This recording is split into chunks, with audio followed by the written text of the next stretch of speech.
short. Time takes time, and we cannot hold on. And now it's time you go, but we don't want to say goodbye.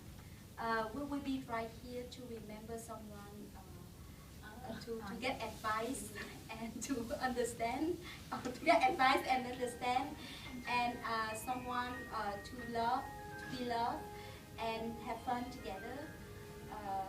This is not a goodbye. We want to see you again. And now we have a special gift to you. Em thấy chị Tiên vừa đọc vừa nói hay hơn á, mà nhớ. Kỳ nhỏ hả? Chị mới đọc của ấy. Sorry, đó bị gì? Không, tại vì chị chưa có thuộc, chị mới đọc qua mấy lần chị chưa thuộc. Không, chị vừa đọc vừa nói, em thấy nó cũng hay. Giống như đọc những băng này. Em không chỉnh hết em, ở đây ta không có gì. Gì vậy? Bạn bị lỗi sao đó, bỏ ở đây nó chậm bị. thôi, đọc chậm rất là. Hoặc là đọc ngắn lại một tí. Đọc chậm mà ngắn lại một tí. Bỏ bớt một hai chỗ. Thôi vậy là mình chỉnh thôi. Không phải khi cầm là giấy lên thôi, khi nào quên.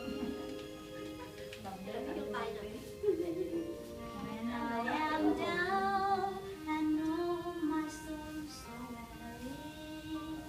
When trouble comes and my heart burden being, then I am still and wait in the silence until you come and sit along with me.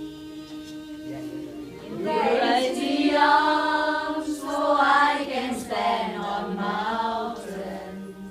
You raise me up to walk on stormy seas. I am strong when I am on your shoulders.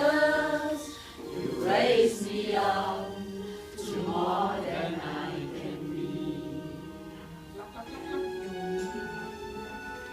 Nói chị phải bắt em chứ. You raise me up, you walk on stormy seas. I am strong. Bên chị mình nói ra không có công chuyện. Để bên kia nó cũng lắc luôn hay thôi là quên. Lắc luôn không buồn đâu mà hát. Ở đâu lắc nó là hai người cũng đứng chậm tay nhau lắc. Đó, cái gì mà cái nhà nó đưa. Raise me up so I can stand on mountains. You raise me up to walk on stormy seas. I am strong when I am on your shoulders. You raise me up to more than I can be. You raise me up so I can stand on mountains. You raise me up to walk on stormy seas. I am strong when I am on your shoulders. You raise me up to more than I can be. You raise me up to more than I